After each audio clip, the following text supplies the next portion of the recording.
of Get to Know Me. Clearly I'm in the same outfit as my original Get to Know Me video because I'm filming this all together. But I figured I would break it up just because it was like 30 minutes. I'm like, I should break this up. That way, you know, you can get to know me in little spurts, not all at the same time. No, I'm kidding. So I have even more questions to answer for you guys, so here we go. Okay, so first question for this one. What are my roots? I am Irish, mostly. Whew. I mean, my last name is Murphy. I am quite Irish. And actually my family, I think it was just my great-grandparents, or maybe it was great-great, came over during the Great Potato Famine in the 1850s, is that right? People from Ireland, is that when it was? Maybe 1860s, well, somewhere in there, or maybe 1830s. Oh my gosh, I need to look this up. I used to know it, like, anyway, so they came over in the 1800s during the Great Potato Famine and just kind of started over here. And and that's mostly from my dad's side, and they kind of settled in the Ohio kind of area as they moved inward. And so his side of the family, my dad's side of the family, most of them live in Ohio, in Cleveland actually. And he's a big Cleveland Indians fan and Browns fan, poor Browns. And and then my mother's side of the family is from Mississippi, Meridian. So if anyone is from Meridian out there or you live nearby, let me know down below because my mom will love that. So her side of the family we visit from time to time. They live in Meridian and we actually haven't visited them in a long time. So my mom's got a little southern accent and I just love it. And my dad's a Yankee through and through. Oh, he's such a Yankee. Anyway, not a Yankee like the sports team, just like a Yankee. Like, I don't know, like a northerner. Anyway, but I also, from my mom's side, I have Cherokee in me, Native American. And I think that's only my great-grandparents. My grandmother's name was like, I think her name was like Oregon, Missouri. Isn't that such a cool name? So I have a little bit of Native American me and a little bit of Irish. So I'm fair-skinned, but I tan well. So there's that. Another person asked if I dye my hair or if I ever will. I've never dyed my hair actually, and that's why it's just kind of a flat brown. But I was actually born with kind of reddish hair, and when I'm in the sun, you do see a lot, not a lot of red, but it does have a little bit of a reddish tint to it.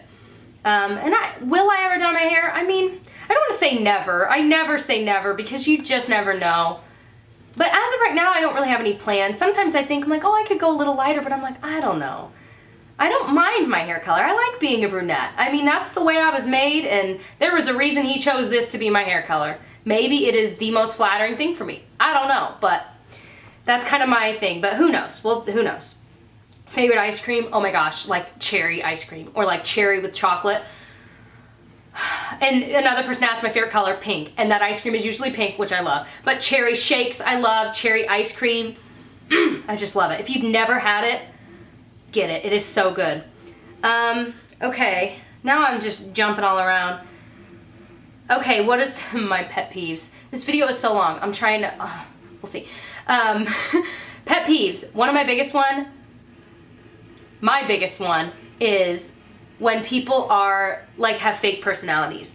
And that kind of sprung from when I was in theater and just a lot of people around me were just very fake. And I was like, be real. I don't understand how you can go through life and like, I feel like they're performing all the time. Like, they're monologuing all the time and making people laugh. And I get that. I mean, I can be silly and I can do that from time to time, but I don't understand that. I don't get that.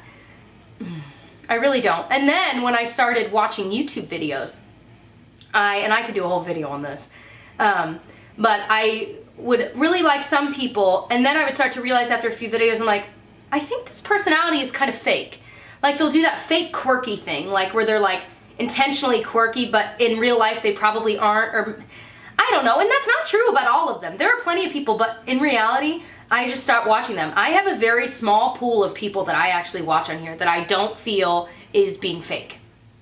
Because I can't do it. I see right through it, and I'm sure you guys do too, and I cannot do it. I'm like, no, I don't have time for all this. I do not have time for your fake personality. Just be yourself. You might be semi-quirky, then just be sort of quirky. You don't need to be over the top quirky just because some people that have tons of subscribers are, you know, I don't know. I don't even have a specific person in mind anymore, but just, I feel like there's a lot of that on here, and I'm like, just be real.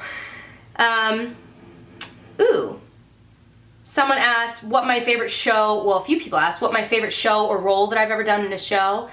I've done a few, and they were all kind of in the past. Like all of these were from high school, because I got to play roles in high school that I probably wouldn't play like elsewhere. Maybe when I'm older, or maybe this one I probably would. One of them I loved doing was Wendy and Peter Pan. Peter Pan, Disney, duh.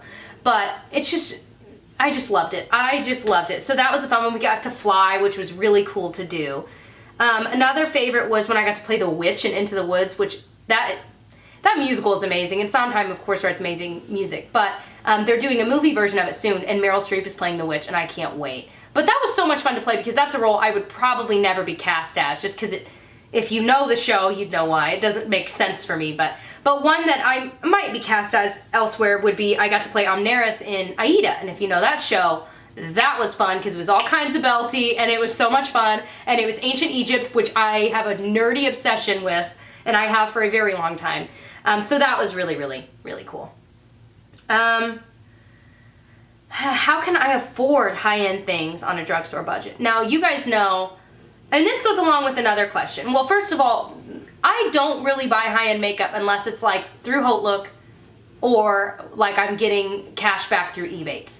And I know some people have asked me to do a whole video on Ebates, maybe I will, or maybe a whole video on this, but in short terms, HauteLook, they have all kinds of things for crazy cheap, like the balm is always on there, Tarina Tarantino's on there, Too Faced was just on there. I bought a ton of lipstick and they're usually like $22 and they were like $8 on there. I was like, oh, I could get like 3 for the price of 1, so you better believe I did. But you just kind of got to watch it like a hawk, create an account and just wait. And then Ebates, you get cash back. So if you go there to the site first, create an account, and go to the site first and then go to where you're going to shop through that site, you get cash back and it's awesome. But I could do a whole video on that stuff. And a lot of people have asked, why do I get rid of so much makeup, and also why do I sell it instead of give it away? I don't sell everything. Most things I do give away. I have a bag filled with makeup I'm getting rid of that I'm just giving to my sisters. Some things I save just because they might still be brand new, but I just know they'll love it more than I will. Other things I sell because I know that my sisters and friends just won't wear it. You know, if it's a crazy colors, or if it's, you know, my sisters, they don't have a collection like I do. They don't want a collection like I do. So, you know, if I've given them 3 different eyeshadow palettes in a year, they're like, okay, you know, that's good. How many can they possibly own that they're going to use? So, and then on top of that, if it's just a crazy lip color, I'm not going to give it, they're just not going to use it. It would just go to waste just as it is in my collection. So I kind of use my best judgment when it comes to what I'm going to sell and what I'm going to keep and give away. That same goes for jewelry and clothes and purses and whatever. Some people have said, I can't believe you're so greedy that you're selling the jewelry instead of giving it away. I'm like, usually I've asked my sisters and they, you know, I'll show them the jewelry and they'll say, no, I don't really want it. Or they've already gone through it and then I sell what's left. On top of that, I think people think that on YouTube you make a ton of money. I do not make that much money. I mean, it's a nice chunk that it helps with bills, mostly my car payment, but it's not like an exorbitant amount. Like, at least it's not right now here at 30,000 subscribers. I think people have this grandiose idea that we make tons of money, and boy, I am not making that much money right now. But like I said, it's enough that it helps. But like I said, I have so much student loan debt, and just bills. It's not any different than anyone else's life. So that is, you know, when I sell those things, either I put them back into my channel and I buy like this camera that I got, or I buy a new tripod, or right now I want to really get a light so I can do better tutorials, so I can do, because I've only done like 1 or 2 tutorials because the lighting is just not good for that. It washes and you can see, I mean, if you saw me in person right now, this look is really a lot. But on the camera with natural lighting, it's kind of flushed out, which is fine, and it's not like it looks bad, but I have to cake everything on and then it still gets washed out anyway.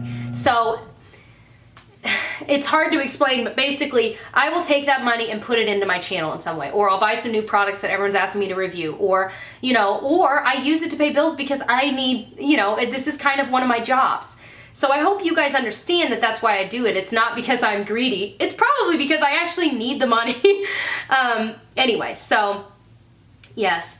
The last one I'll answer today, because there's a ton. Tips on starting a channel. And this, if you'd like me to do a whole video on this, I would love to, because I've got a lot of tips of things that have worked for me and things that didn't work for me that I'd say, don't even worry about this, but do this, you know. But my main short-term tips are just be yourself, like for real be yourself. Don't try and be what everyone else is, because there's no point. All these types of videos we watch, that's the thing, like, you know, someone first had the idea to do a product empties video, and now everyone does it. Someone first had the idea to do get ready with me videos, and now everyone does it. You can create your own staple videos. You don't have to just do that. Like my everyday makeup drawer, that is something I just thought up. And, you know, I would see people would kind of do like everyday, you know, what's in my makeup bag type of things. But that, at least from what I know, that was my idea. And I'm so excited. And I would love if that was something that caught on, because I love making them and I love watching that type of video. So you don't have to follow suit. There's nothing wrong with doing your own type of tutorial. It doesn't have to be exactly the same way that everyone else does it. That's not to say you shouldn't steal, because you should totally steal from other people, because everyone has great ideas and it's public domain. It's not like you're stealing if you're taking the idea of using the bokeh effect on a photo, you know. Everyone does it because it's really cute, and if you like that, then do it. There's nothing wrong with it. There's no shame in that. But also not being ashamed to do your own thing. I think people get used to a certain type of video here on YouTube, and when you don't do that, people are like, why don't you do a voiceover instead of this? Or why don't you do, and I'm like, because they're their own person and they do it how they want to do it, and if you don't like it, no one's forcing you to watch that, you know that, right? But so be real, work really hard, and my main tip is just learn. If you can every week learn one thing to improve your channel is going to be awesome by the end of the year. You know, like the other day I was like, I want to make my thumbnails better. So I figured out that a lot of people use this PicMonkey website. And so I got on there and taught it to myself. And now if you've looked, my last like probably 5 or 6 thumbnails are baller, because I worked really hard on learning that stupid little free website that I love. But just taking time to learn one more thing. Like every once in a while I'll pick up my camera booklet and learn how to do one more thing with it, because there's so much to learn, or I'll look up a YouTube video on it. If you've noticed, I haven't had as many issues with autofocusing, like doing it randomly, because I'm like, I realized I just need to do manual focus and make sure it's centered on me. And you know, I took the time to learn that one week, and it's gotten better.